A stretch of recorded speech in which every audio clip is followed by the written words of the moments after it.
Hola, soy Ricardo Moya y esto es El Sentido de la Birra.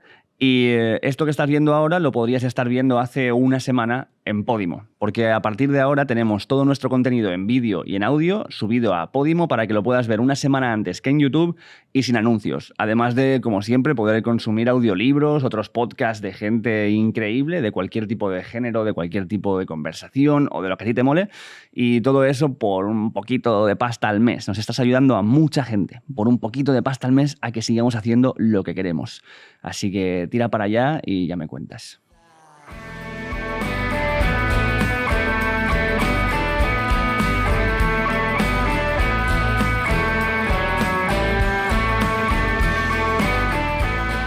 All ready, perfecto. Camilo Lara. Me te iba a decir bienvenido, pero me parece un poco raro. Bienvenido a mi estudio. Claro, bienvenido a donde tú trabajas y casi vives, ¿no? Porque yo creo que eres la persona que más música hace que yo conozco y que más está involucrado en ello. Pues es que estamos ahora en mi estudio. Sí. Y vivo a 20 pasos. Entonces, la verdad es que ya como que no tengo excusa de no estar aquí. O sea, en mi casa ya me traje todos mis discos, todo. Entonces, en realidad, como que disfruto mucho estar aquí. Uh-huh. Y cuando estaba haciendo Coco, hace como 5 años, sí. Empecé a grabar. Imagínate, cuando empecé a hacer mi música, estaba con una laptop, con un ordenador. Entonces, hacía música solito. Entonces, pues estaba bien, podía estar en mi casa así todo el día, solo tal, en calzoncillos, lo que fuera. Lo clásico. Luego, para el siguiente disco ya tuve un grupo más grande y luego... Entonces ya al último he estado produciendo grupos gigantes y cuando Coco eran combos así de 30 personas, mariachis, tal. Claro. Entonces llegó un punto en que en el vestidor donde mi mujer se cambia ropa y así, había mariachis fumando, bebiendo, así, probándose la ropa de mi mujer y yo como... Ahí me di cuenta que necesitaba un estudio. Claro, bueno, es un buen momento, ¿no? Y así nació Soy Sauce, como que dije ya, o sea, no puedo, es muy triste estar grabando así en el vestidor ahí a los mariachis y a los cumbieros y sí, que llegues de buenas noches. Es que habla bien de ti porque lo contrario sería en plan de, no, yo creo que esto es aceptable, ¿no? Todo esto que está pasando, sigamos haciéndolo durante años. O sea, bien, ¿por qué le llamaste Soy Sauce al... Bueno, es mi tercer disco uh-huh. y quiere decir... soy un sauce, soy un árbol Ajá. sabio, pero también soy salsa de soya, claro. de soja, o también soy salsa, que uh-huh. no, en México cuando dices soy salsa es como soy muy salsa, soy muy... puedo todo, ¿no? Ajá, pero veo que estos juegos de palabras o ¿cómo diríamos? Polisemias, es algo que creo que te gusta, porque, por ejemplo, en Compass es un juego parecido. 100%, sí, Compass, es del Compass y de que son compas que van a hacer un disco contigo, ¿no? Sí. Un poco todos los discos claro. han sido así. El México Mágico era eso. Lo hice porque salió primero en España y me daba risa que pusieran México con J. Sí. Entonces puse Mágico con X. La reacción natural al México con J, ¿no? Es una reivindicación en sí misma. Y luego tuviste, con Político simplemente fue poner el nombre de que ahora voy a empezar... a mí esto me sorprendió dentro de ver el nombre de que vas poniendo nombres que tenían esto. Y en Políticas, pero en Políticos como...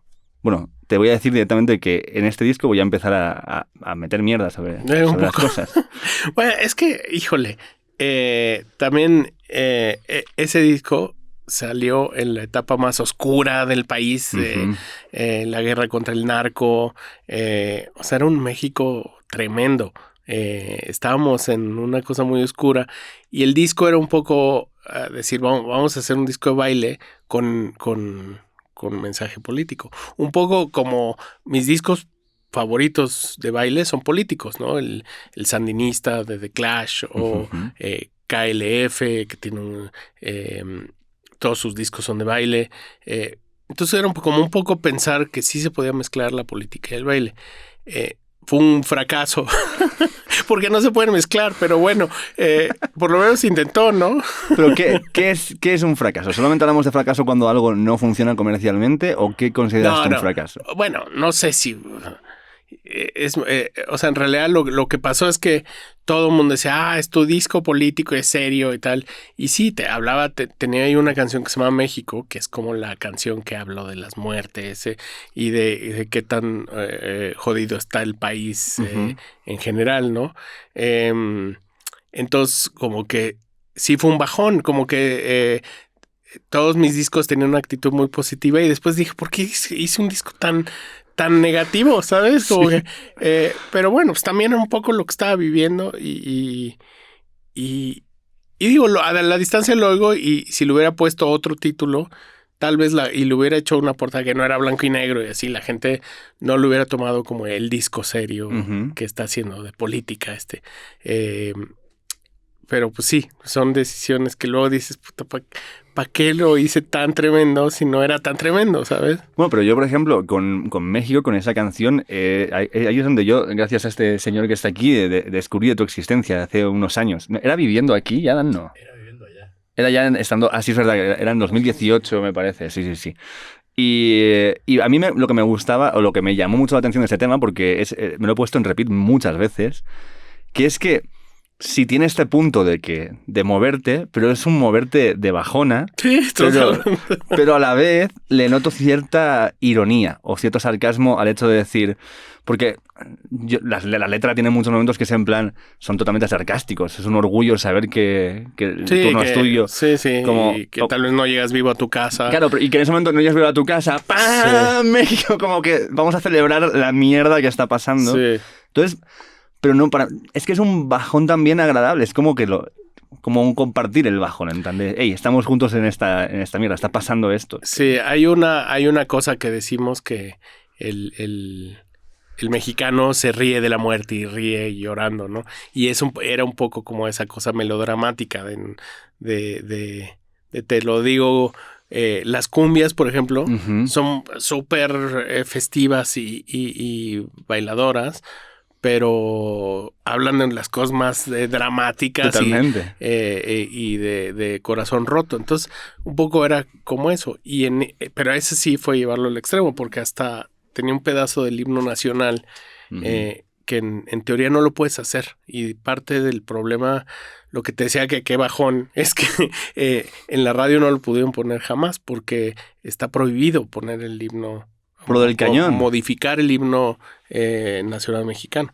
Te meten a la cárcel si tú usas la bandera mal, o si el himno lo usas mal o lo cantas mal. ¿Está en el Código Penal esto? Sí, es una falta, y además la gente se lo toma en serio, como que no ves papel de baño con la bandera de México, bueno, como lo ves en Estados Unidos, ¿sabes? Vale. O calzones que traigan así el águila comiéndose una serpiente, ¿no? Y la serpiente ya sabes dónde, ¿no? Pero no, eso no pasa. Te vas directamente a la cárcel. Y mi papá me decía, es que te van a meter a la cárcel. Y digo, ojalá que me metan a la cárcel, porque no lo voy a tocar en la radio. Entonces te perdía que salga esposado, así que me digan, este tipo. Una promo increíble esto también, ¿no? Pero sí, no pasó tampoco. Entonces decían, bueno, ya ni siquiera lo vamos a tocar. Y sí, la gente decía, es que, pues, ¿por qué estás haciendo eso? ¿No tocabais en directo? ¿No lo has tocado esta canción cuando es en México? Sí, todo el tiempo. Sí, no. No, pero yo me imagino que la gente te la pide, por mucho que se considere o consideres tú que es un bajón y que es tal, pero es una canción que yo considero que también está muy en tu top de canciones. Sí, es de las que tengo que tocar a fuerza en todos los shows. Y la verdad ya la toco con otro sentido y me gusta. Y como no ha cambiado el país en tanto tiempo, pues puedo seguirla cantando feliz y sigue teniendo sentido. No hay tanto que actualizar, ¿no? Exacto, no, ha habido un par de actualizaciones, 20, en vez de 20 muertos, 40, pero bueno. Claro, sí. Pero estaría bueno, ¿no? Como el día que dejes de cantarla será un día de celebración, de decir, hey, ya no podemos cantar esto porque no es ad hoc con la realidad. Sí, o sea, eso es... como había una canción que no sé si te acuerdas y no sé quién cantaba, que decía nunca ganaremos el mundial, una canción española, y sí ganaron el mundial, entonces ya nunca la pudieron cantar. Creo que era la Casa Azul o algún grupo español que decía nunca ganaremos el mundial. Es como hay una canción que se hace sobre... ¿Qué? La habitación roja. La habitación roja. La buena vida sería... No. El mundial que nunca O la ganaremos. habitación roja. Sí, No, la habitación roja dice puede sí, ser. lo acabo de chequear. Sí, es como, hay una canción que se hace que habla sobre la gente de Madrid, de que podréis no sé qué no sé cuántos, pero al llegar a agosto, vaya, vaya, aquí no hay playa. Y como se ríen de Madrid de que vaya, vaya, aquí no hay playa, ¿no? Tendréis todo, pero no tenéis playa. Yo pienso que el calentamiento global hará que un día no se pueda cantar esa canción, porque la playa en Madrid perfectamente, todo Sí, estará inundado. Y, sí, lo tendrán que cambiar. claro, ya está, tienen que hacer otras cosas. Pero vamos a hablar de tu historia. Yo quiero ir a Camilo Lara Origins, Sí, que sí, me parece... porque lo que tengo entendido es que tú bastante joven dices, yo no voy a estudiar. No quiero estudiar lo que se supone que tengo que estar estudiando. Instituto, carrera y todo esto, porque yo tengo entendido. Sí, bueno, no estudié es un hecho. Ujú. Pero más bien lo que me pasó es que fui muy precoz toda la vida. O sea, desde niño me tocó en mi casa, mis dos otros hermanos son músicos. Sí. Un músico de la movida del rock en español de los 80s, finales de los 80s, principios de los 90s, que me saca 10 años, 12 años, Ujú. y un músico mediano que también tiene su grupo de rock. Entonces, como que convivía mucho con mis hermanos y desde niño me tocó ver pues muchos desfilar en mi casa, todos los que pasaban. La casa de mis papás era la casa de ensayo, donde iban todos los grupos a tocar. Entonces, pues yo era el niño que estaba en la cocina, ahí necio con todos los futuros rockeros. Te mandaban a Porchela, vete a por una cerveza. Sí, era ¿sí, el no? de ve por cigarros y ahí iba el niño por cigarros. Y le vendían los cigarros al niño. Obviamente, Claro, sí. sin problema. Y me robaba un par también. Claro. Entonces, pues, sí, me tocó eso y era un niño que me sabía todos los créditos de todo. Entonces, cuando, por ejemplo, mi hermano grabó su primer disco con un productor español que se llama Carlos Narea, que él hizo Nacha Pop, Lucha de Gigantes y un montón, Hombres G, un montón de esos discos de esa época.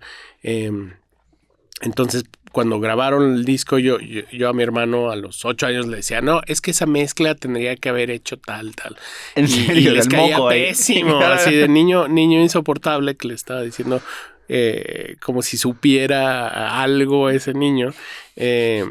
Entonces, pero sí sabía muchos nombres de productores y de gente de lo que leía en los viniles. Entonces, compraba muchos discos y a cierta edad tuve que empezar a trabajar para poder seguir comprando discos.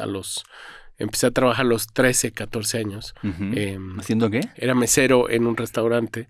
Ajá. Entonces mis papás me dieron chance de salir a trabajar y iba a la escuela y luego iba a trabajar. Y ahí, siendo mesero y poniendo discos todo el tiempo, llegó una vez un comensal y me dijo, oye, qué buena música estás poniendo. Dije, sí, gracias. Tengo muchos discos y me gasto todo mi dinero en discos. O sea, pero cogías tus discos, los llevabas al lugar donde eras mesero y los ponías... Bueno, me hacía mi mixtape y lo ponía. Sí, lo ponías, entonces claro. iba y oíamos música que nos gustaba y así. Entonces me dijo, oye, pues te voy a invitar acabo de abrir una estación de radio y quiero que vengas a conocerla. Radioactivo. Y fui a una estación que se llama Radioactivo y entré a trabajar. Y como curiosidad, pues era una estación que la producción estaba a cargo de Alejandro González Iñárritu y su gran mano derecha de sonido, que es Martín Hernández. Y esos fueron mis primeros jefes. Entonces, un poco caí por absoluto azar del destino, Sí, total. en las manos de unos tipos que pues que tenían el duende, ¿sabes? Y que eran personajes que eran pues muy trabajadores, me tenían trabajando como un loco. Y pues iba a trabajar y luego en la tarde iba a la estación de radio y así estuve de los 13 años a los 15 años, 16 años. ¿Y la escuela estaba en medio de la educación o la tuviste Pues que dejar? estaba en la secundaria, entonces, pero en realidad lo que menos me interesaba era la escuela. Yo leía mucho por mi cuenta y me interesaba mucho la literatura. Entré a Letras Hispánicas, pero nunca acabé. Decidí, fui a Letras Hispánicas abiertas y en algún punto dije, no, ya no es lo mío, no me gusta. Y abandoné todo. Me ofrecieron un trabajo en una disquera, entonces entré a trabajar a EMI. ¿Con cuántos años? Entré a trabajar a EMI a los 16 años. Claro, ¿cuánta gente había de tu edad trabajando en EMI? Pues no, ni una sola persona. O sea, de hecho, cuando era presidente de EMI, no había ni una persona de mi edad. Joder, claro, precoz de verdad. Sí. O sea, sí.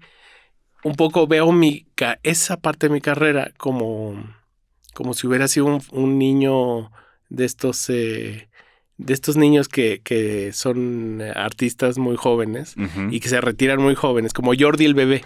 No sé quién es Jordi el bebé. ¿No sabes quién es Jordi el bebé? ¿Quién es Jordi el bebé? Bueno, hay un bebé que se llama Jordi que cantaba "Hola la bebé", francés. Vale. Y que se ha de haber retirado a los 3 años, 4 años. Así era un poco mi carrera discográfica. O sea, me retiré de trabajar en una discográfica, una transnacional, a los 24 años. Claro, que es cuando mucha gente está empezando quizás a tener contacto con ese tipo de yo creo que apenas estás empezando a tener tu primer puesto en alguna cosa. Claro. No a los 24, a los 28 me habré retirado, ¿no? Pero, y rebobinando un poco, ¿tú crees, porque esto lo he dado con mucha gente, yo tengo la creencia de que todo el mundo debería de ser mesero, camarero, una vez en la vida. Sí. Un tiempo. Para saber cómo es ir a un sitio y hablar con un mesero para... Yo no tengo ni idea. En sector servicios, de cara al público, y que hablando con la gente y ver cómo se siente cuando tratan mal, cómo se siente cuando tratan bien, cómo se siente el ser la persona que está llevando las cosas a una mesa, me parece que debería estar como ser una asignatura de la escuela o algo que tengas como una mili que tienes que hacer para que se te considere una persona adulta. Sí, el único problema que encuentro en esa teoría es cuando eres zurdo y disléxico. Por el peor mesero que pudiste haber encontrado. O sea, qué bueno que me llamaron a Radioactivo, a la estación de radio, porque era el peor mesero. O sea, imagínate un mesero zurdo y disléxico. Pero el zurdo tampoco tiene tan bueno, ¿no? O sea, ¿en dónde encontramos la dificultad? Pone a un zurdo a cortar algo y ahí a ver y me cuentas a ver cómo le queda. Bueno, claro, y depende de qué. Claro, porque muchos utensilios están hechos para diestros. Todo el mundo es para derechos. Claro. Esa es una realidad. O sea, pero hay cosas que valen para los dos lados, ¿no? O sea, da igual. Un cuchillo vale... Más o menos, ¿no? No, te has encontrado con eso. De hecho, parte de mi... O sea, mi instrumento se volvió el sampler y los sintetizadores, pero en realidad se debió haber sido la guitarra, como mis hermanos. Mis hermanos son guitarristas clásicos y tenían su banda de rock y todo, pero nunca me quisieron enseñar la guitarra porque era zurdo y disléxico. Decían, ¿cómo le voy a enseñar a un zurdo y disléxico a tocar la guitarra? O sea, es como enseñarle a un perro a bailar tap, ¿sabes? O sea, no hay forma de que vaya a aprender a hacerlo. Y si lo consigues hacer es más mérito tuyo por enseñárselo casi que del perro por hacerlo. Sí, no, o porque el perro es un crack, pero yo evidentemente no era un crack. Entonces, pues así fue. O sea, mi destino cambió tremendamente por ser zurdo y disléxico, ¿no? ¿Y la dislexia también en la escuela te generaba como un problema? ¿Notabas? Sí, imagínate. Es que fui a escuela todas las tardes, escuela especial. Ajá. Entonces era muy difícil ir yo era un disléxico que escribía de abajo para arriba y de acá para acá. Entonces como espejo invertido. Y había gente peor. Entonces había gente que así los echaban al agua y se hundían así. Pero pintaban una naturaleza muerta, así, o un bodegón, o hacían un soneto. Y entonces era increíble como que esa escuela, o sea, como que me fue muy interesante estar ahí para ver que yo ni hacía bodegones ni sonetos. Pero bueno, por lo menos escribía todo chueco, ¿no? Y entonces, o sea, en EMI, ¿qué crees que es lo que más te ha aportado haber estado ahí en esa edad tan temprana? ¿O qué es lo que más puedes haber aprendido ahí? Porque es una escuela al final. Cuando tienes esa edad, Bueno, primero que todo es una escuela siempre. Pero cuando estás en una edad de crecer y con una curiosidad y habiendo sido un nerd de la música desde pequeño, es un poco como entrar en la fábrica de Willy Wonka en un momento. Luego ya es tu trabajo y tal, pero me imagino que aprendes muchas cosas. Sí. O sea, entré en la parte más abajo de una disquera, ¿no? Como era el mesero, pero en la discográfica. O sea, era el fitoplancton en la cadena alimenticia del océano discográfico. Entonces, como que siempre pensé que era un juego. Y además, me pagaban. Trabajaba con artistas. O sea, la verdad estaba flotando porque pues, ¿quién puede trabajar algo que le gustara? Y venía a trabajar de mesero. O sea, mi primera gira, mi primera visita promocional que hice con un artista fue un artista que se llama Frances Picas. Vale, no. Que era... es tu paisano. Sí. Y creo que era parte de Locomía. Vale, ok, ahora sí. Han sacado un documental hace poco, además, de Sí, de puede Locomía. ser. Y me tocó hacer esa gira promocional. Pero mi segunda gira que hice de promoción fue Radiohead. Hostias. Entonces, imagínate... Un poco de contraste, ¿no? O sea, imagínate un niño que le toca Radiohead y que graba Creep en tu casa. O sea, pues como que... Sí, estaba en el mejor trabajo que podía tener, ¿no? ¿Y eso, de alguna forma, tu vida social y familiar afectaba de alguna forma? O sea, como tus colegas eran en plan de qué cabrón que trabaja en esta cosa, tu familia, ¿cómo veía esto? ¿Un trabajo serio? ¿Qué más vas a hacer? O sea, ¿cómo veía tu entorno todo este...?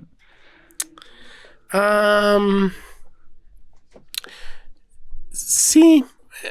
No creían mucho en la industria discográfica, la verdad. Mi hermano había firmado un contrato y era muy tremendo, ¿no? El contrato y nunca, o sea, no le fue bien con una discográfica y eran esos momentos en que sí, te fichamos, pero vas a ganar un 1%. Y te secuestro, además. Y te secuestro para toda tu vida y la vida de tus siguientes generaciones. Entonces, un poco como que pues, eso era, ¿no? No, que está. Sí, es que he puesto aquí que hay un ventilador y no. Sí, no. Y bueno, pero pasaremos un poquito de calor. Tenemos aquí... Sí, está bien. Para secarnos. Pero, claro, en esto de los contratos, además, hay una cosa, ¿no? Cuando salió hace unos años lo de Taylor Swift y lo de... ¿cómo se llama? El de las Kardashian, tío. Kanye, que puso todos sus contratos y los publicó, como que de repente varios artistas empezaron a darse cuenta, en plan de, espérate, lo que he firmado en realidad vale para algo, o sea, como me pueden limitar, me pueden controlar por lo que he firmado o me están robando o lo que sea. Y yo creo que esto ha sido así durante mucho tiempo y quizás ahora están empezando a ver las primeras generaciones de músicos que tienen conciencia de que lo que hacen tiene que estar cerrado contractualmente. Y aún así me parece que no mucha gente le da importancia a esto. Sí, bueno, cambió el mundo, ¿no? Ya también ves algo mucho más tangible con ya sabes cuántos streamings puedes tener cuando en el pasado era un poco alquimia, ¿no? Saber si habías vendido muchos discos o no. Entonces, creo que por lo menos una cosa del streaming es que la data se vuelve una cosa importante y puedes ser súper consciente de qué tipo de artista eres, si eres un artista de 1 millón o de 100 millones, ¿no? Claro, tal cual. Pero esto, ¿crees que, o sea, me imagino que la parte buena es evidente que es medible todo y que es más fácil de monitorear? ¿Hay alguna parte que veas que sea peor siendo esto así que cuando no existía? Pues no sé, no creo, ¿eh? Uh-huh. O sea, no sé, cuando empecé a publicar música como artista,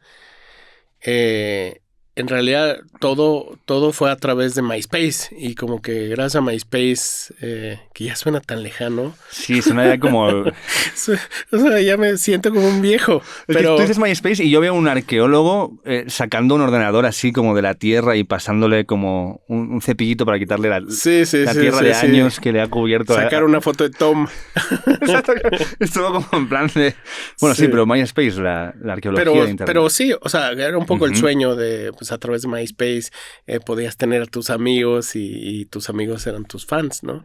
Entonces Entonces, pues siempre fue ese sueño, nada más que ahora pues está exacerbado y está en todos lados. Pero creo que en general, para todos los proyectos, es mucho mejor un mundo en el que puedas tener ese diálogo con tu público, a que tengas esta cosa como más institucional y gigante, ¿no? ¿Tú cómo ves entonces el papel de las disqueras a día de hoy?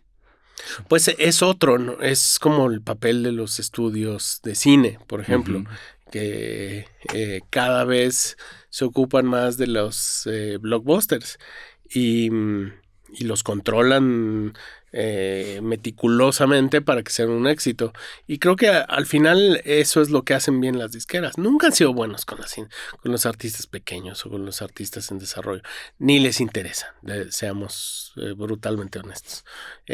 Pero sí creo que con los proyectos que ya tienen una cosa para volverse una gran o que significan una gran oferta para todo el mundo, ahí sí lo hacen bien. Y creo que pues si no existieran, sí los artistas grandes como que necesitan ese tipo de cosas, se la verían mucho más difícil, ¿no? Total, pero tú, por ejemplo, ¿recomendarías a un artista que está empezando, que tiene su público, pero no es muy conocido, pero se va generando un nicho, que firme por una disquera? Pues depende de qué disquera, ¿no? Hay disqueras pequeñas que igual lo hacen con mucho cariño, con mucho amor y lo saben hacer bien. ¿Pero una multi? Pues una multi tal vez, todo es de gente, ¿sabes? Creo que para mí es, si hay alguien que confíes plenamente en una multi y confíe en ti, pues tal vez tiene sentido. Pero por principio tal vez no. Como que si no conozco a nadie y voy a tocar una multi y decir, oigan, fírmeme, no sé si sea la mejor idea, ¿no? No sé, sigue siendo, a pesar de que es un mundo de algoritmo, una cosa de gente, de confabulaciones. O sea, la música sí termina siendo una conexión de una persona con otra. Y eso es como cuando te tiras baba y saludas a tu amigo. Eso es la conexión que es con un fan, o esa es la conexión que haces con tu manager o con tu publishing y con la gente que te trabaja, ¿no? Sí, es que hay algo con la música, y esto lo hablábamos con Drexler, que es un lenguaje, primero, que trasciende culturas, ¿no? Que no hace falta que entiendas el contenido, porque es una cuestión más quizás sensorial o emocional. Y la otra es que es el primer lenguaje que existe para nuestra especie. Y ni siquiera para nuestra especie. Hay muchos animales que hacen sonidos que para ellos son otra cosa, pero para nosotros puede ser interpretado como música, como los pájaros, ¿no? que hacen como que se comunican a través de ciertos sonidos y frecuencias. Nosotros empezamos a hacer percusión antes que empezamos a decir palabras que tuvieran sentido. Y empezamos a generar sonidos y vibraciones y la escala pentatónica por algún motivo existe en todo el mundo, independientemente de la cultura, de forma ancestral. Y es algo como no sé muy bien cuánto has pensado tú en ello, que me imagino que mucho, pero ¿cómo definirías el valor o la utilidad que tiene la música en nuestra vida? Lo pienso súper seguido. O sea, creo que hay esta idea de la música como negocio es ya una abstracción muy profunda, porque al final la música inició como un oficio y tenía que ser tan importante como el que te arreglaba los zapatos, o el que te vendía fruta, el que tocaba las canciones. Entonces creo que es algo fundamental, que tienes que tener como equilibrio, y sobre todo el ritmo. Creo que tenemos un reloj interno que es nuestro bombo, nuestro kick, que es que al final, si lo sigues, pues ese es los grandes músicas de baile están basadas en el ritmo del corazón. Y eso es, ¿no? No hay mayor explicación.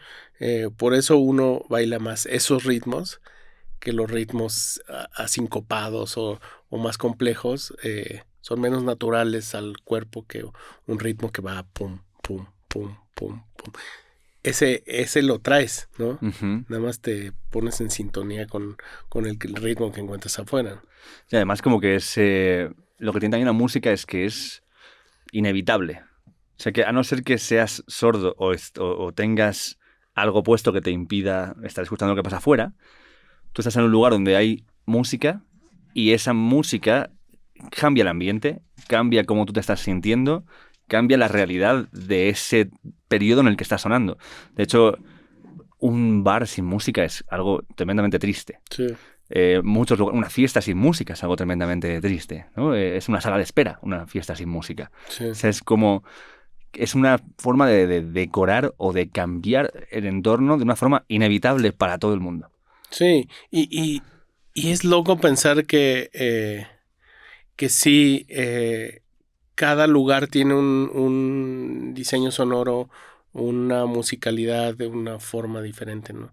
O sea, un poco la Ciudad de México, ahora que están aquí, pues te darás cuenta que es ultra musical en otra forma, ¿no? Total. Y que si cierras los ojos, no puedes dejar de pensar que estás en la Ciudad de México, que es que tiene sus ruidos propios. Es como el humor personal. O sea, la ciudad huele, tiene ese sonido que huele a la Ciudad de México. Total. Y eso es la denominación de origen. Al final eso es lo que nos hace diferentes con esos ruidos, con esa agua que tomaste, con esos tacos que te comiste. Eso te conforma y te hace ser una persona absolutamente diferente a la que tú eres con todos los datos culturales y la comida que tomaste y el vino que tomaste y tal. Y eso es creo que esa es la grandeza de las diferencias entre las culturas, ¿no? Como encontrar que cada quien pues vio el mundo desde otra manera, tomó distinta agua, bebió distinto mezcal o vino, etcétera, ¿no? Y eso nos hace absolutamente diferentes unos de otros, a pesar de que Starbucks no quiera admitirlo, ¿no? Hay alguien que está resistiéndose contra esta idea. Exacto. Muy fuertemente. Pero yo veo que en tu trabajo esto me parece que es una intención voluntaria constante de reflejar todo esto. Lo hablamos antes con Andrés de el sonido del se venden colchones, ¿no? Que lo usaste para hacer una como base de voz para una canción. Y estas cosas que también...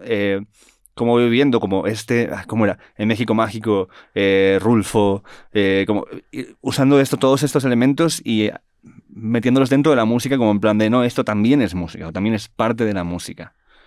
Sí, bueno, son mis códigos, ¿no? Es como como que la combinación secreta, la caja fuerte que tengo para mis cosas, ¿no? Y algunos lo entenderán, otros no, pero tampoco es necesario que lo entiendas, pero sí creo que en contexto te da un poco la postal de qué es quién soy o de dónde viene mi música o qué me da risa o qué no me da risa o qué me emociona, etcétera, ¿no? Es como una huella digital de todo tu espectro artístico reflejado a nivel sonoro, de alguna forma. Pues un poco sí, o sea, yo sí creo en que la comunidad sí es todo en la vida. O sea, en que lo único que tenemos es de dónde somos en nuestra pequeña zona que uno vive en 10 cuadras, 20 cuadras. Y eso es, o sea, Totalmente. Eso te define porque ahí están tus amigos, tu gente, donde comes, lo que ves y tal. Y parte es eso, o sea, ahí está la vida. Digo, luego viajas y ves las mismas 20 cuadras en otro lado y tal, y te Claro. emociona. Pero sí es eso, ¿no? Como que sí siento mucho que es bien importante la comunidad y y vivir en paz con de dónde eres y cuáles son cuál es tu pasado y cuál es tu futuro, ¿no? ¿Qué te viene a la cabeza si te digo suave? Suave.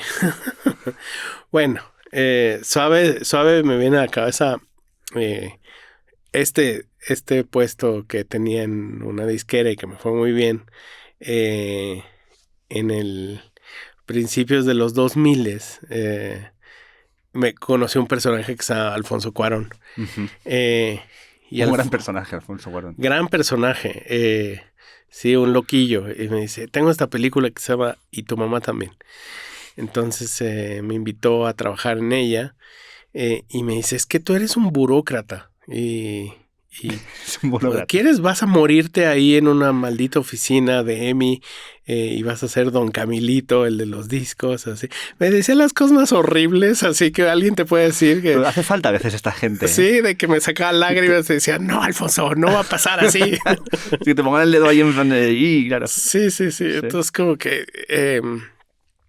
algún punto me dijo, renuncia, vamos a hacer una compañía de cine y una compañía de música. Entonces, obviamente renuncié. O sea, como dice mi mamá, y si te hubiera dicho te tiras al barranco, pero por tonto, porque nunca lo piensas, porque pues, es un personaje muy magnético. Entonces, pues ya renuncio y abrimos un sello disquero, compañía de cine, con Alfonso, conmigo y con un empresario que tenía una de estas empresas piramidales de venta. ¿De Herbalife o algo así? ¿O qué? Sí, se llamaba OmniLife. Bueno, por ahí, ¿no? Si tienes la IFA al final, yo ya... Sí, si tienes la IFA al final, corre por tu vida, toma un avión y vete a otra ciudad. Cámbiate de nombre y sé feliz. Entonces, bueno, pues teníamos esta compañía y al año, obviamente iba a ser un desastre porque queríamos filmar cosas muy locas y filmar películas muy extrañas y todo estaba un poco adelantado a sus tiempos, pero pues fue muy divertido. Pero al año este personaje compró un equipo de fútbol y se quedó sin dinero. Entonces ya no había dinero para pagarle a los artistas o a la gente que salía en las películas. Y a Alfonso le ofrecieron hacer Harry Potter. Entonces Alfonso se fue a Londres a vivir y entonces Don Camilito se quedó aquí solito. El burócrata. El burócrata que meses antes lo habían tachado de que iba a morir ahí. Fue meses después. Sí, un año después, justo al año. Te has de renunciar y luego... Sí. Me voy a Londres. Me encontré de repente desempleado, miserable, parte de una estafa piramidal. ¿El equipo se llamaba Mexico Life o algo así? No, se llamaba Chivas. Hostia, bueno, sí. Joder. Un equipo ahí que alguien conocerá por ahí. Sí, alguien lo conocerá. Entonces, imagínate la situación. Wow. Me quedé sin trabajo ahí. Pero bueno, pues así es. Así fue la vida, pero suave. Eso me recuerda a... O sea, es tan bonito y tan horrible el momento de mi vida que me encanta. Pero bueno, me divertí mucho con Alfonso y nos volvimos buenos amigos. Sí. Claro, pero esos momentos horribles, a veces en el momento es una mierda, pero luego recordarlo te da como esa sonrisilla de decir... Bueno, pensé que era una mierda, pero recordarlo te hace pensar que era una doble mierda. No, yo creo que te hace cuando ya ha pasado y estás en un momento de en plan de, bueno... Algo he aprendido de ahí, seguro. Y en la posición en la que te dejó, seguro que te puso en una posición que tenías que hacer algo para cambiar y fue lo que te llevó al siguiente paso de lo que hiciste. Un poco sí. O sea, todavía pasaron unos años y tuve que seguir trabajando en la industria de la música, que no era mi ideal, pero ahí empecé a hacer música y fue lo que... ahí sí entendí que lo que debía hacer era música. Hacer tu proyecto. Pues sí, o sea, varias lecciones me quedaron de vida, ¿no? Uh-huh. No entres estafas piramidales. Importante. Sí. Niños, si nos estáis no te enrolles con directores de cine que hacen películas de Harry Potter. Otro consejo que damos consejo. Pues, a la juventud, sí. Sí. Yo a todos los niños que veo les digo.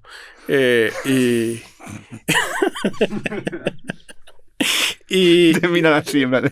Sí, me dice, ¿qué le pasa a este señor? Pero bueno. Llega la madre, en plan, señor, deje de darle a mi niño. Sí, oiga, señor, váyase, le voy a poner una orden de restricción. Pero bueno, eso es. Entonces, pues sí, pasaron años y eso fue. ¿Qué es lo primero tuyo que empiezas a componer o a escribir? O la primera idea que te viene de algo que dices, esto va a ser mi música o hasta aquí, en esta dirección voy. Pues fíjate que hice un remix y justo para un sello que se llama Subterfuge. ¿De España? España. Sí. Sí, a un músico como instrumental que se llama Carlo Coupé, que era un artista como, no sé, como instrumental. Entonces ahí dije, esto puede ser como el primer remix que haga, y Toy Selecta me ayudó a poner el programa en mi computadora y empecé a trabajar. Y empecé a utilizar samplers y sintetizadores, que siempre era lo que me había gustado. Entonces, afortunadamente encontré ese camino de música en lugar de la guitarra, si no, no hubiera progresado la cosa. Pero porque tus hermanos no habrían... Bueno, mis acordes eran más limitados que las de los Ramones. Entonces, pues sí, ahí encontré como mi lenguaje y empecé a utilizar samplers y a hacer una especie de collage de música. Y pues eso fue mi primer disco, fue un collage de pedacitos de la batería de un pedazo de una canción y luego el grito de un cantante de mambo, así. Entonces fueron miles de pedacitos y más de un año de estar trabajando todos los días para poder llegar a ese collage, que yo ni siquiera pensaría en eso como un disco, ¿no? Podemos llegar a hablar en este punto, en la creación de esto, de obsesión, porque tienes que escuchar miles de samples, miles de trozos, miles de cosas hasta que encuentras el sonido que te hace falta o el que querías.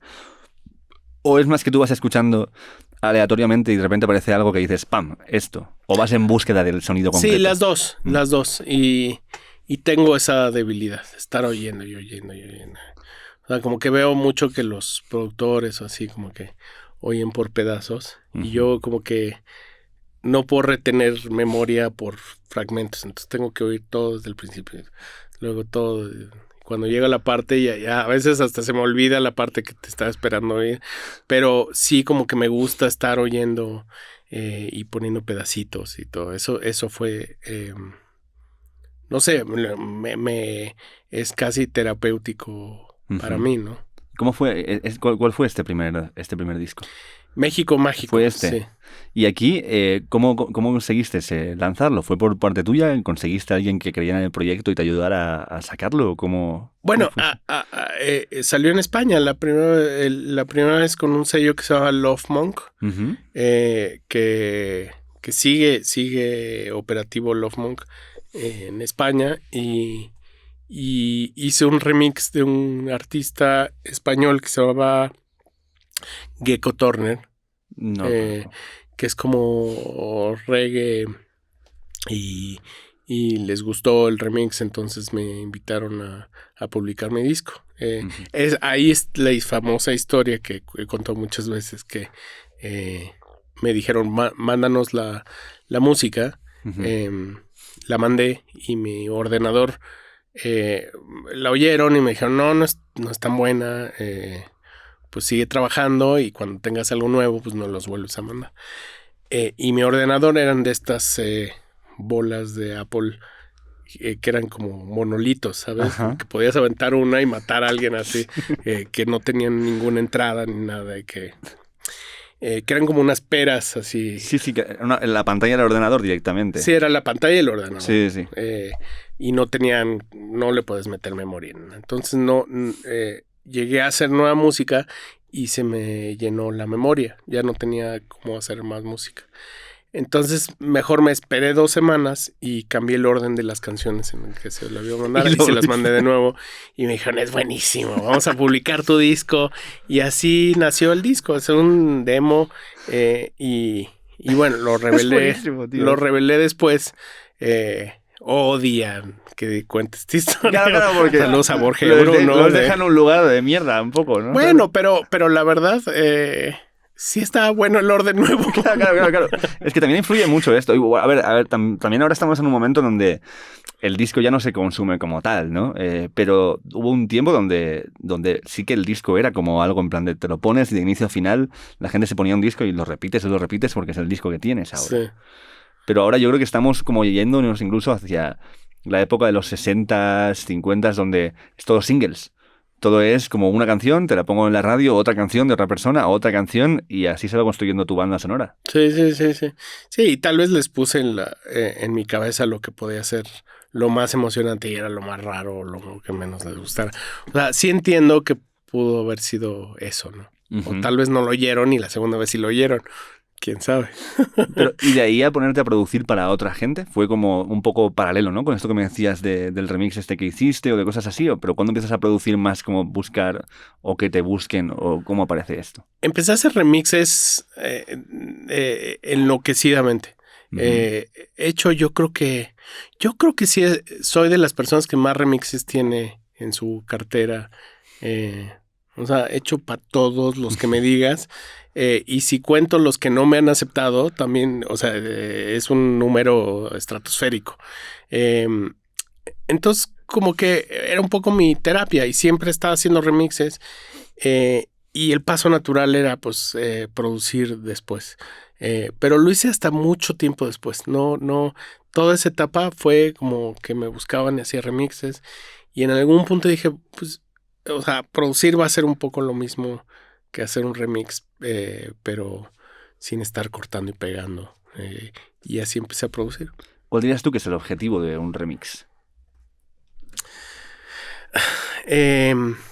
Supongo que darle otra mirada a una canción. Es bien difícil. Entre más remixes hago, más me duelen. Como que digo luego, puta, la canción es muy buena y ¿cómo vas a hacer algo mejor? Entonces tienes que hacer algo que por lo menos tenga otra óptica y siempre ha sido mi idea así. Que sea por lo menos mi óptica sobre esa canción. Pero bueno, mucha gente hace un remix para que sea bailable o para que entre en la radio. O para que llegue otro público. Sí. ¿No? Esto, claro. Y a partir de ahí, ¿cuándo es el primer proyecto donde entras así a producir en plan de PAM, como productor y como tener que encargarte de la coherencia de ese proyecto? Pues no sé si el primero, pero yo creo que el primero que fue muy exitoso fue Ángeles Azules, que es un grupo que es como el grupo que es la quintesencia de la cumbia chilanga, la cumbia de la Ciudad de México. Y con ese disco me los encuentro en un show en un lugar muy pequeñito que se llama El Pasagüero, que habían como 200 personas. Y esa noche estábamos tocando grupos Kinky, Nortec, el IMSS y Los Ángeles Azules. Que hoy sería un cartelazo en un festival. Pero Los Ángeles Azules en un lugar tan pequeño era como... Ellos habían sido muy famosos y después cambió un poco el país y la cumbia pasó un poco de moda, entonces se volvió más importante la música regional mexicana y norteña, y la cumbia se fue viniendo a menos, entonces ellos terminaron un poco tocando en bodas o en fiestas o en lugares o con esta pandilla de niños modernos que éramos nosotros, en lugares muy pequeños. Entonces les propuse hacer un disco de colaboraciones. Y ese disco logró que volvieran a ponerse en el mapa y se volvían, yo creo que, no ese disco, pero ese disco y el siguiente se volvieron el grupo más, probablemente el grupo más famoso que hay en el país, así de calle. Claro, es que en esto, porque tú puedes empezar con un estilo que es, generalmente un grupo o un proyecto musical arranca con un estilo que es lo que le nace al artista que tiene que hacer. Y muchas veces ese estilo concuerda con lo que le va gustando a la gente y ese artista se convierte en alguien muy conocido. Pero luego las tendencias cambian. Y entonces, ¿qué debe hacer ahí el artista? ¿Mantenerse en lo que está aunque va a dejar de tener la relevancia que tiene? ¿O adaptarse a lo que está pasando para poder seguir sobreviviendo y hacer suyo ese momento también? Sí, o las dos. Claro, pero ¿cómo se hacen las dos? Sí, pues... Dan, te pido porfa y una... Sí. Ahí está la gracia, ¿no? Es como Radiohead. O te vuelves el grupo más raro y vas que tu público vaya siendo tan raro como tú y vaya entendiendo lo raro que eres. O los Beatles también, vas haciendo cosas que tu público va creciendo contigo. y son apuestas. A veces funciona y a veces dejas al público atrás y te vuelves nada más un raro, ¿no? Bueno, o Bowie, que lo que hacía era lo que estaba funcionando, buscar su forma de hacer lo suyo. Sí. Que para mí, yo lo he comprado muchas veces con Kubrick, que es en plan de eran artistas de género, en plan de vamos con terror y haces la mejor puta película de terror. Bowie, vamos con música dance, la mejor puta canción o más referente del dance. Vamos ahora y como que se van adaptando a esto, pero hacen suyo el género de golpe. Sí, y totalmente, o sea, lo que tenía terrorífico Bowie es que cada disco cambiaba absolutamente de género, de forma, de personaje. Ajá. O sea, hacer eso no es tan nada fácil. Hoy lo ves y dices, bueno, hay varios que hicieron eso, pero no es nada fácil. Sí, bueno, hablamos antes de Adam, por ejemplo, de Jodorowsky, que sí que juega bastante con esto, diferentes alter egos para diferentes discos que van tirando a diferentes estilos también. Sí. O sea, como hay estos artistas a día de hoy también que siguen existiendo y yendo en esas líneas. Sí, la verdad se agradece mucho gente que tenga ese espíritu, ¿no? Y que el público juegue con ellos la idea de ser diferentes cada disco. Bueno, esto ahora mismo Tangana es un poco esto, ha jugado mucho a esto. Te vas a primeros discos de Tangana que son rap directamente, luego empiezas en bases más urbanas, más metiendo el trap tal y cual, luego se ha ido a lo español más castizo posible y va jugando. Rosalía también está jugando un poco en esa liga, Nati Peluso también tira un poco en esa liga, ¿no? Como gente que no se quiere mantener solamente en un género, sino ver a dónde puede ir avanzando con lo que va avanzando a su alrededor. Sí, yo creo que si lo vieras como en jugando dominó, es como primero juntas suficiente dinero que vas jugando en varias manos y después ya puedes tener la fantasía de empezar a jugar alocadamente y hacer cosas más peligrosas, ¿no? Totalmente. ¿Qué es... ¿Cómo empieza la producción para películas? Me imagino que, y tu mamá también, es el principio de esto, ¿no? De producir algo para algo que se va a ver en el cine y tener que pensar. Pero me gustaría saber cómo empiezas a aprender esta forma de que tiene que ir acompañado de un lenguaje visual y tiene que convertirse en una cosa que no solamente no interfiera en la historia, sino que acompañe y la engrandezca. Sí. Entonces, ¿cómo se aprende eso? Híjole, supongo que viendo un buen de películas y es como un poco la música, ¿no? Como que la música es tienes que aprender música un poco, pero en realidad para mí es más el criterio que puedes tener y la idea de dónde quieres llegar. O sea, yo sí creo que el arte son ideas, o sea, y hay una cosa son las ideas y la otra la ejecución. Y la ejecución siempre se puede lograr, aunque no seas virtuoso o eso, ¿no? Eso creo que eso se puede llegar a una conclusión con muchas tomas, de estar grabando y grabando y grabando. Aunque sea nota por nota y luego... Aunque sea nota por nota. Pero una idea no. Una idea sí tienes que estar muy claro en a dónde quieres llegar y cómo la tienes que perseguir. Y creo que eso es lo más emocionante. O sea, encontrar... pensar que la música son ideas y que las películas son ideas. Entonces, el acompañar una mayor idea, pues es eso, es que la música no sea obvia, que la música tenga un fin y te acompañe, que no te venda una escena. No sé, hay muchas cosas que tienes que ir pues entendiendo cuál es tu lugar dentro de cada escena, ¿no? Uh-huh. Es como la iluminación. Imagínate una mala iluminación en una película, te la puede destruir. Totalmente. Y la gente tal vez nunca se fije en qué tan iluminado o no iluminado está. O sea, imagínate un Batman todo luminoso. Que se le vieran los granos hacia el Batman. Imagina, sería un desastre. Sí. Además, todo en plan, todo de día. Todo de día, así sudando, con calor, así como si estuviera en Madrid hoy. O sea, horrible, ¿no? 40 grados. 40 grados, pobre Batman ahí. Sí. Todo de cuero. Pésimo. Por favor, claro. Pero yo también lo que veo es como que una vez que tú te dedicas a cualquier corriente artística, puede puedes caer en, yo lo llamaría incluso error, de encerrarte únicamente en el estilo que quieres representar a la hora de consumir también. Como yo hago rock, solo escucho rock. Como yo hago bandas sonoras para películas, solamente voy a escuchar bandas sonoras para películas. Y todo lo demás, tenerlo como, es que eso no es lo que... Pero yo creo que si eres músico, si haces eso, es como si fueras pintor y dijeras, no, yo con azul, yo pinto en azul, déjame en paz, no quiero el rojo. Y te estás limitando un montón. Sí, no, además no tiene sentido. O sea, es como leer libros de, no, yo solo leo libros que empiecen con B. O sea, no, en realidad no tiene ningún sentido, ¿no? Como que, o sea, creo que es un mundo súper... entre más referencias tienes, mejor eres. Y volviendo a Kubrick y a todos estos grandes, o sea, eran así los super jefes porque conocían todo y sabían cómo era el proceso de cada cosa. Y realmente filmar ya era el trámite último de una idea. Entonces, un poco en la música tiene que ser eso. Tienes que tener un montón de referencias culturales. Entre más referencias culturales, mejor eres en general como persona.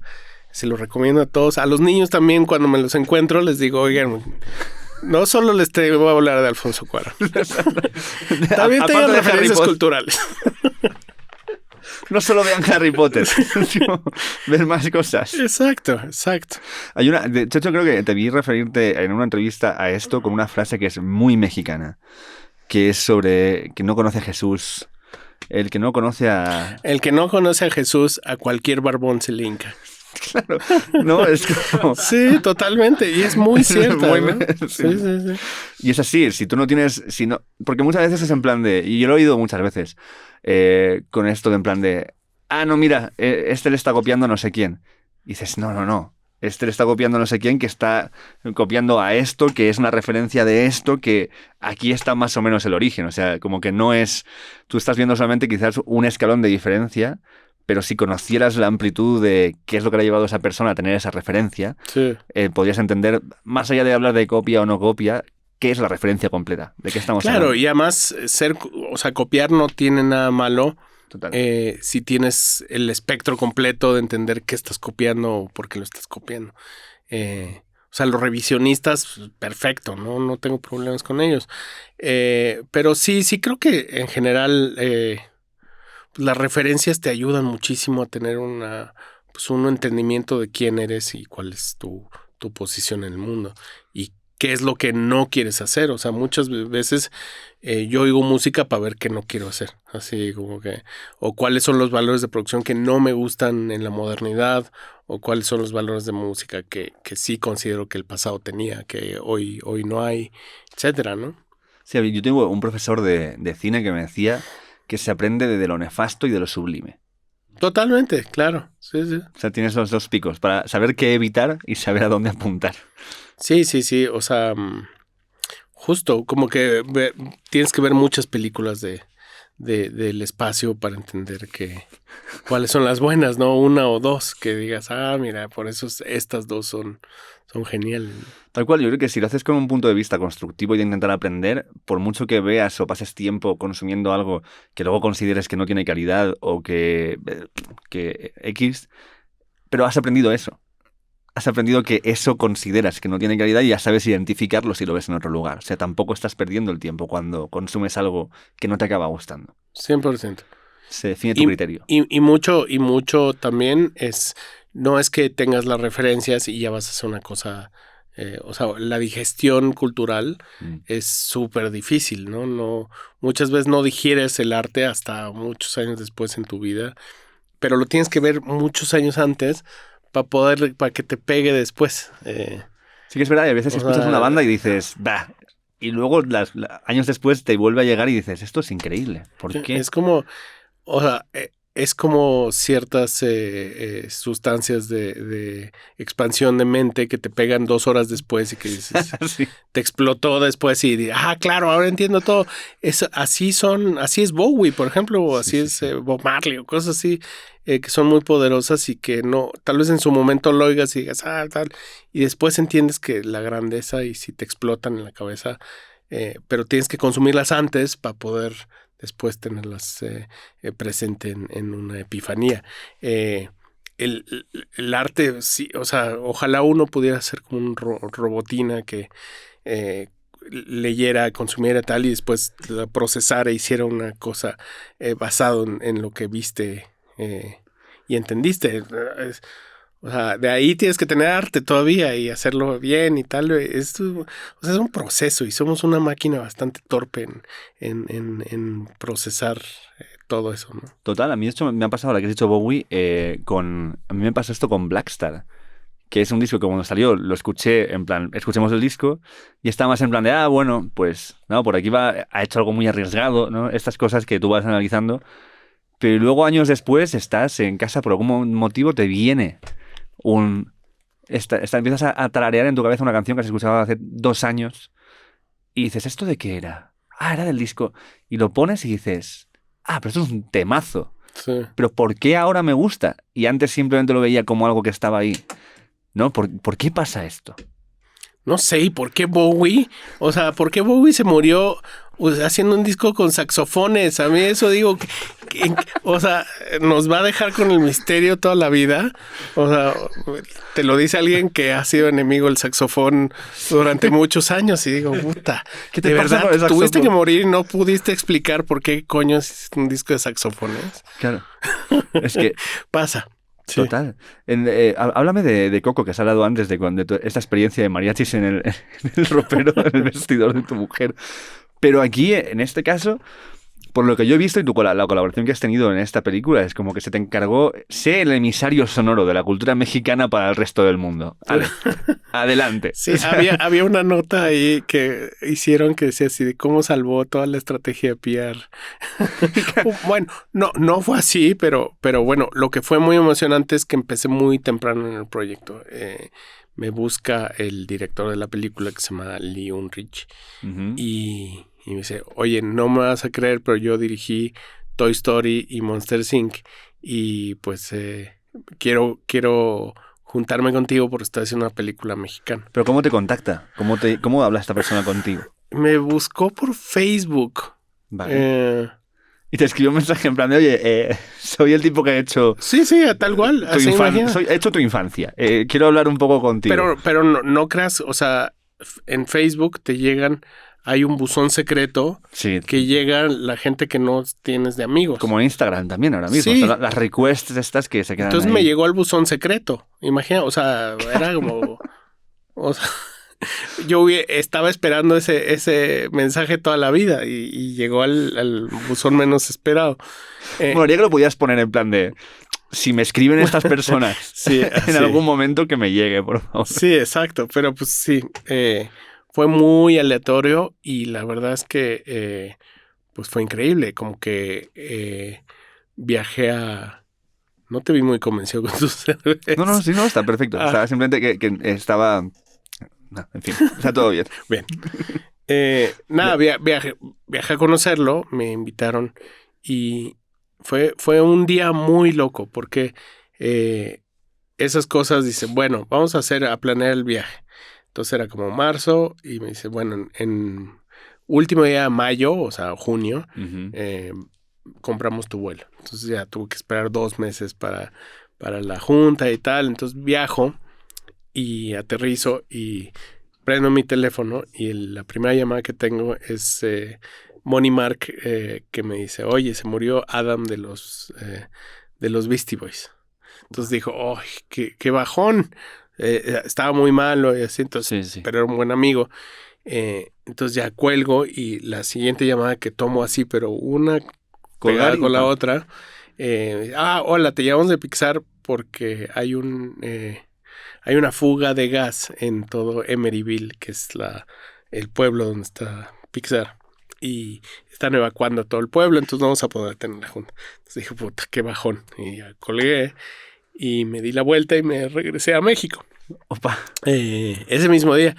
Entonces tomó yo creo que como unos 2 meses en que me volvieran a buscar para agendar. Yo dije, no, pues ya esto ya nunca van a llamar. O sea, claro, se murió aquí. Se murieron todos ahí en la fuga de gas y ya no me marcaron. entonces, bueno, pues eso fue. O sea, estuve esperando y esperando. Y finalmente ya tuve una junta con ellos. Y fue increíble. Como que hablábamos decían, quiero hacer una película sobre México. Y les decía, a mí me interesa que sí sea una película que represente mi cultura. O sea, todas las películas de Disney son ratones con sombreros gigantes que se duermen la siesta afuera de las plazas de toros. Exactamente. Y la verdad es que justo es lo que no quiero. O sea, no me gustaría estar involucrado en eso porque mucho lo que he hecho toda mi carrera, o sea, es muy respetuoso a mi cultura y a de donde soy. Y ya empezamos a platicar y en realidad pues lo tenía muy claro y creo que fue muy, muy bonita experiencia. Y a la distancia siento que fue una película muy importante para México porque también salió justo cuando salió mi disco de Bajón de México, que era todo negativo, pero esta era muy positiva y muy buena. Tú las tenías ahí Sí, y en ese momento tan difícil del país en que estaba la guerra contra el narco y había más de 300,000 muertos y una locura de violencia, siento que fue un mensaje positivo y fue una cosa que en cierta manera sí le dio un poco de orgullo nacional y decir, bueno, no solo somos eso, no solo somos narcotráfico y violencia, somos pues familia y cosas súper positivas. Y también imagina que salió, o sea, el día que grabamos la última parte de las canciones de Coco, eran las elecciones americanas, entonces empezamos en la mañana y todos decían, no, Trump no va a ganar. Y para la tarde así, Trump no va a ganar. Y para la noche Trump ganó. Entonces fue tremendo. Imagínate la película, de ser una película inocente sobre México, se volvió una carta de amor a México y una carta de amor en un momento en el que los mexicanos no estábamos ciertamente de moda en Estados Unidos bajo la óptica trompera, ¿no? Entonces creo que se volvió una película un poco política que tenía Total. Justo el sentido contrario de la política trompera y que era, bueno, pensemos en México como gente que hay cosas mágicas y maravillosas que están pasando, ¿sí? Y fue muy emocionante pensar que en Hollywood se estaba haciendo eso, ¿no? Pero luego también para mí en Coco hay una lectura bastante, yo no diría si evidente, pero fácil de ver de la migración. O sea, de hablar del concepto migración. O sea, de que yo no puedo salir del mundo de los muertos, hay una aduana que no me permite, si no tengo un papel que dice que hay alguien al otro lado. O sea, como yo vi una película que como que habla indirectamente sobre esta cuestión y luego también en Recuérdame hay una parte, aunque tenga que emigrar. O sea, como que hay este mensaje así también oculto dentro de la historia. Sí, tiene muchas lecturas, sublecturas ahí. Muy emocionantes. Y fue un hito en México. Espectacular. Sí cambió. Pues sí, creo que unificó. Era de estas cosas que necesitabas positivas para un país. Y curiosamente nosotros siempre terminamos diciendo, no, es horrible, no. Y esto sí, imagínate lo difícil que estaban los tiempos. Que esto sí unió a todo el mundo. Todo el mundo aplaudió y fue muy emocionante ser parte de un proyecto que Hollywood no abrazaba a México en años. Hace años que siempre lo había tenido muy, muy a la baja, ¿no? Y luego también la otra parte que me parece muy interesante de Coco es que la versión original es el doblaje. El doblaje Claro. es la original. O sea, cuando está hecho por actores mexicanos, con la canción cantada como en el lenguaje... O sea, ese es el lenguaje original de la película. Bueno, y salen en la versión mexicana sale todas las glorias. Claro. Es un súper bonito retrato de las grandes glorias mexicanas. Están actores de primer nivel, músicos de primer nivel, gente que en unos años va a ser increíble pensar que estaban todos en la misma película. Muy bueno. Tengo una pregunta que ahora repasando un poco todo lo que has hecho es ¿Cómo se consigue que te pongan tu canción en el FIFA, tío? Porque esto, ¿cómo pasa esto? ¿2 veces? ¿Te ¿2 refieres? veces? ¿Cómo se hace esto? Qué presumido, ¿verdad? Sí, tenía que decirlo él también. ¿Cómo te ponen en la canción? ¿Cómo pones una canción tuya en el FIFA? ¿Cómo pasa esto? ¿Cómo vas a ver yo? Pues, hombre, O sea, me parece más loco que lo que me pasó con Grand Theft Auto. también que te pusieron una emisora de radio. Salgo. Sí, Tengo sí. mi estación de radio en Grand Theft Auto. Sí. Ahí la historia fue también así súper rara. El dueño de la compañía que se llama Rockstar Sí. también me buscó así, no por Facebook, pero por algún conocido, así de, oye, estamos haciendo un proyecto nuevo y te queremos invitar. Entonces, voy a Los Ángeles a una junta y me citan, no creas que temprano, o sea, como a la 1 de la tarde, 2 de la tarde, en un hotel de estos, en un hotel que se llama el Hotel Roosevelt en Sunset Boulevard, de estos medio trashy, así, del Hollywood viejo. Y llego y me dicen, sí, la habitación en la que están es la 327. Y llego a una alberca, a la piscina, y de repente veo así cervezas, así montaña de cigarros, botellas tiradas por todos lados, pero cigarros como recién apagados, de que se acaban de ir a dormir hace media hora los malditos. Y ya me siento ahí a esperar. Y pasa como media hora, 40 minutos. Entonces sale un tipo todo despeinado. Así me dice, tú eres Camilo, ¿verdad? Sí, soy yo.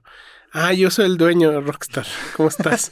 Perdón, es que nos acabamos de ir a dormir. O sea, era perfecto así el personaje que debía de ser. Lo que esperaría Rockstar. uno, claro. Sí. Y ya me dijo, no, bueno, vamos a hacer esta junta muy corta para duele mucho la cabeza. Y le digo, ¿qué quieres que haga? Haz una estación de radio y haz lo que quieras. Y hago lo que quiera. ¿Puedo hablar? Sí, puedes hablar. ¿Puedo invitar a quien quiera? Sí, puedes. Hice lo que quise y ya... y haz de cuenta que es como hacer una película. Ahí hay actores y se toman...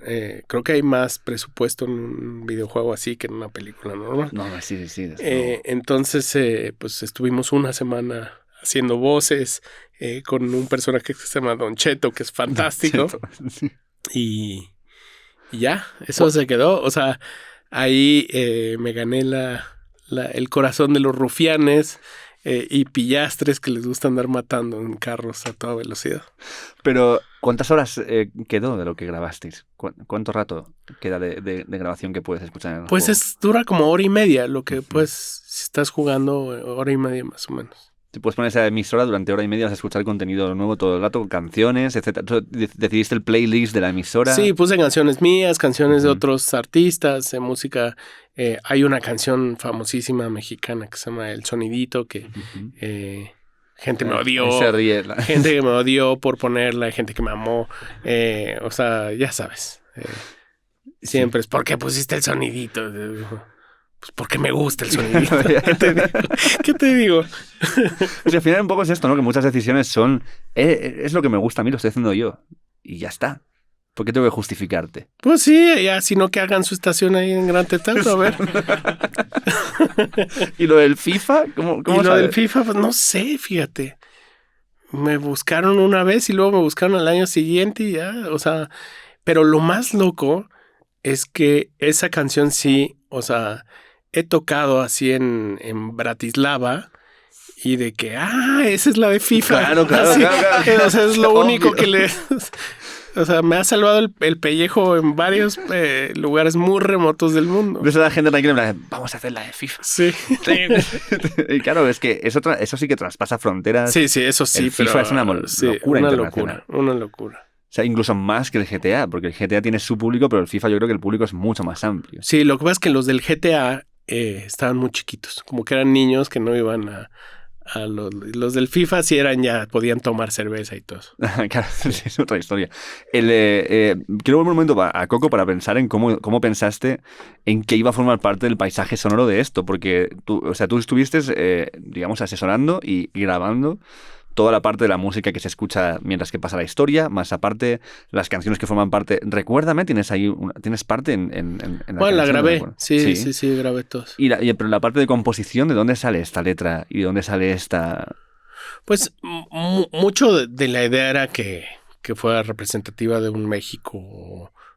Esto que decíamos de la ciudad que tiene un cierto ruido muy particular, o sea, pensar qué pasaría en un pueblo como la Santa Cecilia, que hay cosas modernas, cosas tradicionales, y las canciones, hay algunas mías y otras de, por ejemplo, están Bobby y Christina Anderson, que ellos trabajaron muy de cerca hicieron el Book of Mormon, gente, o sea, son unos súper poderosísimos compositores, divertidísimos.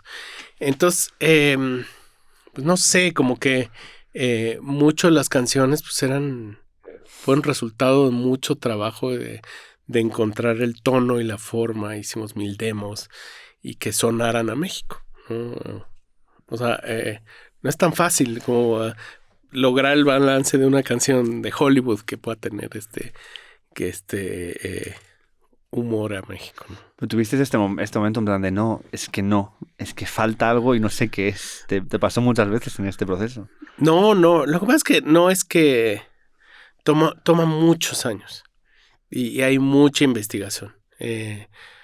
Y la verdad es que Pixar sí se toma muy en serio como la investigación y que las cosas tengan rigor. Entonces, todo toma tiempo y se reflexiona mucho y se piensa mucho. Entonces, ya cuando se llega a una idea es que ya hubo muchas cabezas pensándolo. Y es muy interesante porque sí había muchas opiniones muy diferentes y al final el consenso decía, bueno, esto sí tiene...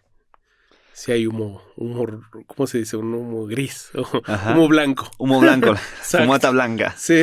Pero sí, además es que es como que en Coco tiene esta parte de Pixar más influida por Disney, donde la música tiene un protagonismo muy importante, ¿no? Porque luego tienes pelis como WALL-E o Up o cosas así, donde la música está ahí como parte del paisaje, pero no tiene este protagonismo de las canciones y de lo que va sucediendo.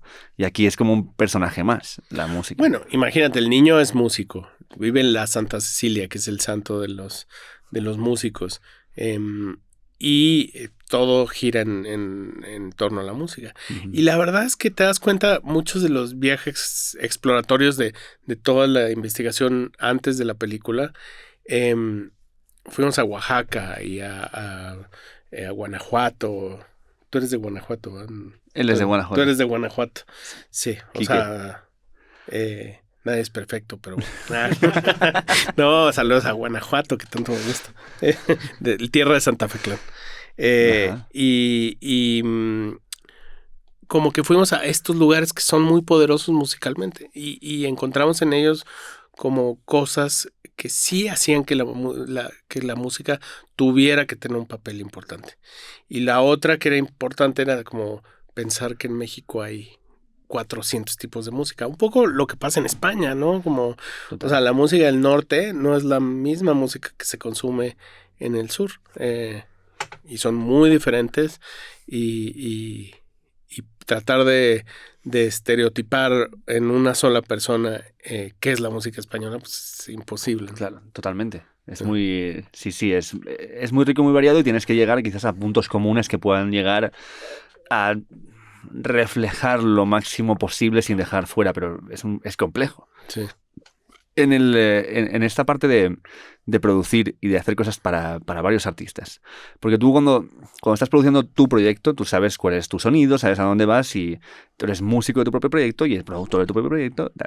Cuando produces para otra gente, yo esto lo hablamos hace poco con Santolaya, que es el hecho de dónde está el punto sobre yo te estoy agregando algo y estoy encontrándote lo que tú vas a hacer, pero que no todo lo que tú produzcas suene a ti, sino que suene a cada banda que estás haciendo. ¿Y cómo se encuentra ese punto? Es un temazo, ¿eh? Yo creo que el productor tiene que agregar cierta cosa de curaduría al asunto. Y tiene que traer esas referencias que tal vez si el músico no las tiene, las puede sustentar con un productor. Y yo soy fan de los productores que más que productores son chamanes. Son como generadores de espacios creativos. Como Brian Eno, como Rick Rubin, no sé, hay muchísimos, inclusive como Santaolalla, ¿no? Gente que logra crear, desdoblar la música y desdoblar las ideas. No tanto del lado técnico, sino del lado como imaginativo. Y eso tiene que ser un productor, tiene que sacar la mejor parte de ti, desdoblar el tú artista como algo más poderoso y más allá del que estás acostumbrado a tener. Y ese es un buen productor, el que logra eso, ¿no? Como entender la sensibilidad y sobre todo que no suene a él todo el tiempo, ¿no?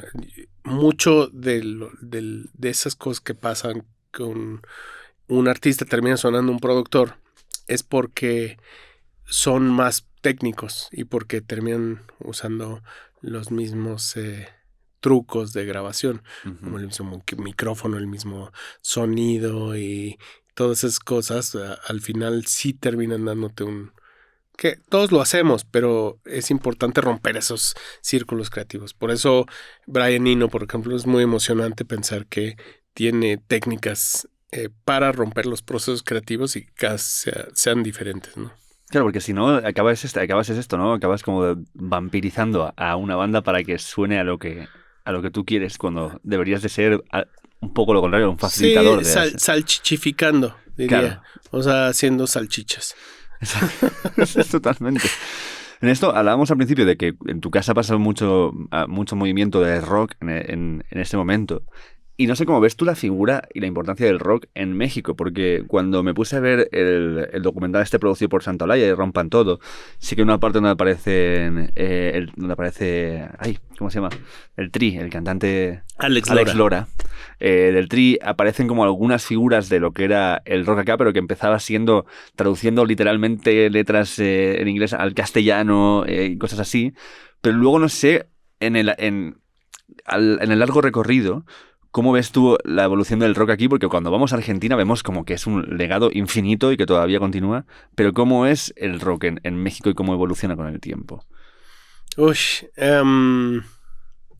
El rock está pasando un momento difícil, ¿no? Está en un arresto cardíaco ahí complejo. Creo que en España está un poco más vivo que por acá. Más o menos, pero en España el indie se lo comía todo hace unos años y ahora es todo urban y latino, o sea, es lo que está llegando más. Sí, y no están solos. Acá un poco es lo mismo y es loco. Ayer hablaba con alguien y le decía, es que no es que el rock esté muerto, es que los grupos están muertos. O sea, no hay grupos, hay personas. Es un mundo de... sí siento que es muy... pues demuestra mucho lo que está pasando en estos tiempos de yo soy yo. Y son proyectos individuales, ¿no? La colectividad, no estamos viendo esta década como algo colectivo. Entonces el rock no cabe mucho dentro de eso. También tiene que haber una generación. O sea, te aseguro que los niños que crecieron ahorita viendo Thor y Stranger Things y oyeron a los Guns N' Roses y a Metallica, en 5 años, 6 años va a haber unos niños haciendo cosas derivadas de Guns N' Roses y de Metallica. Todo es un ciclo. Y creo que también están pasando cosas más emocionantes en el lado urbano, sin duda, en términos de producción, en términos de letra, en términos de empujar la barra. Siento que es mucho más emocionante ahorita lo que hay de oferta en ese lado. Sí, de implicarse en esto, pero luego, por ejemplo, hay géneros que, mira, estuvimos en el Portamérica, ¿te acuerdas que nos saludamos? Claro, hablamos claro. Un rato, sí, ¿no? Tuvimos ahí un encuentro de camerinos y en ese día que tú actuaba Woz antes. Uh-huh. Yo Woz no sabía quién era, ni lo conocía, ni sabía que existía. Pero estaba ya Miguel de Charco que me dijo, bájate, vente y vas a escuchar esto. Y lo que le dije luego cuando lo vi en camerino a Woz fue, tío, no tenía ni idea de tu existencia, pero me has roto la cabeza porque haces rap, pero tu base es rock. Y tu espíritu es rock. O sea, por mucho que estés haciendo rap o trap o lo que llames, todo el rollo, su pose, su forma, el mensaje y toda la parte musical es extremadamente Sí, es un punk. rock. Exacto, Sí. es punk rock Sí. llevado al rap y al trap y a la movida urbana. Entonces, como que yo creo que también se va reinventando y la gente va viendo qué es lo que sigue siendo útil de eso, de esa corriente, y que el rock, yo, por algún motivo, quizás soy un romántico, pero me gusta pensar que siempre sobrevivo o encuentro la forma de flotar y de regresar. Pero no sé, igual me equivoco. No, yo creo que tienes toda la razón. O sea, al final siento que hay que perseguir siempre el lado rebelde y encontrar dónde está el peligro. O sea, para mí, en general, la música, donde está el vertigómetro, donde está pintando en rojo con las agujas, ¿no? Porque ahí es donde van a pasar cosas más emocionantes y si hoy está pasando en un lugar donde es una cosa individual que se genera con otros medios, pues está bien, no pasa nada, ¿no? Es un poco como cuando yo estaba empezando haciendo música, la música electrónica, que decían como todos están haciendo música electrónica y se va a acabar el rock, y estaban angustiadísimos que se acabara el rock y no se acabó el rock. Primero se acabó la música electrónica. Exactamente, se tuvo que reinventar y encontrar otra forma. Sí. Háblame de las cumbias manifiesto, porque es muy interesante ya el concepto en sí de cumbia manifiesto, pero luego, por ejemplo, la que forma parte de la banda sonora de Harina. ¿Cómo nacen estos? ¿Nace ya pensando en el proyecto audiovisual? ¿Es algo que tú haces y luego encaja perfectamente con ese proyecto? ¿Por qué entra dentro de cumbia manifiesto cuando la otra quizás nada que ver con lo audiovisual? Bueno, desde que hice produje Ángeles Azules, Uh-huh. ya todo el mundo me ve cara de cumbia todo el tiempo y ya como que siempre, vamos a producir una cumbia, ok. Entonces, como que tenía un buen de cumbias y quería hacer una especie de, pues un manifiesto que fuera como mis cumbias desde las más tradicionales hasta las más modernas. Muchas de estas están como atadas a una película o una serie de televisión o a una cosa, algo que...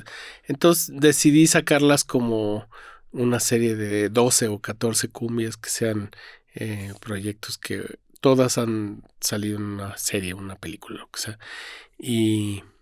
Y hay desde cosas muy tradicionales hasta cosas modernas. Y la banda no quería hacer un disco de cumbias. Entonces como que dije, bueno, voy a estar sacando esas cumbias. Como Así todo el mundo como... me pide, pues los voy a ir sacando como en mi manifiesto de cumbias. Y así han ido saliendo. Hice una con el grupo español de las Dianas, que me encanta. Uh-huh. Y fue divertidísimo. ¿Y cómo es que hablábamos antes del disco de Compass? Pillar un proyecto así, porque te pones a ver la lista de colaboraciones y no acabas. Ves dónde se ha grabado en todos los lugares, te has ido a varios estudios de varios países. ¿Cuánto tiempo tardas en hacer un disco así? ¿Y nace ya como idea de que esto va a ser un disco así o vas haciendo cosas y luego acaban siendo un disco de colaboraciones? Bueno, ese disco sí estaba planeado porque es un documental. Uh-huh. Lo pueden ver ahí, está en YouTube y en Vimeo y así. Entonces, es un documental que está dividido en 5 pedazos, pero en realidad fueron mucho más. Estuvimos 2 años viajando por todos lados. Grabamos en Brasil, en Estados Unidos, en Londres, en Inglaterra, en Estados Unidos, en México.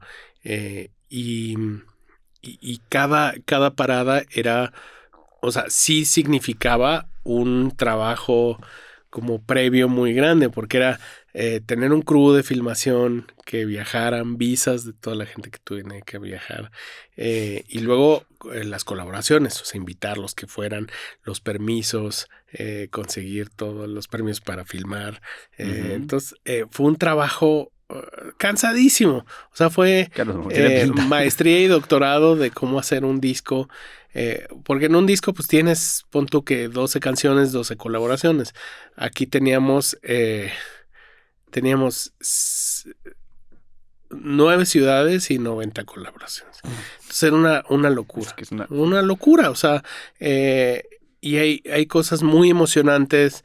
Grabamos con todo tipo de gente, desde Tricky hasta J de los Planetas. Sí. O sea, son tantos que se me olvidan. Hay una lista muy, muy larga. Y luego hay una lista tan larga de gente que no pudimos conseguir los permisos. Por ejemplo, hay una canción que hicimos con Boy George que nunca salió. Uh-huh. Estuvimos a punto de grabar con un personaje de Pink Floyd. O sea, ese podría ser un libro completo de cosas que pasaron y de historias de estudio que fue muy emocionante. Y sí, claro, pasaron 2 años pues, estar viajando y haciendo colaboración. Pero no es, esto no, como productor no es una pesadilla encontrar luego la coherencia de que esto sea un disco. La peor. Pues La estoy grabando yo no diferentes sé en qué estudios, diferentes músicos, diferentes formas de grabar y luego tiene que tener sentido todo en un mismo disco. Sí. Teníamos una especie de tribu que teníamos controlado todo. O sea, viajábamos con el equipo, un ingeniero, Toy y yo, y ya estamos como esta pequeña unidad que grababa todo. Entonces, en ese sentido ya más o menos lo teníamos controlado. Pero sí hubo cosas. Fuimos a Jamaica, grabamos en Jamaica y fue espectacular. Nos pasaron 1000 cosas, ¿no? Como que cosas buenas, cosas muy salvajes. Dime una salvaje, va. Una salvaje, pues bueno, por ejemplo, en Jamaica a mi mujer y a mí nos asaltaron.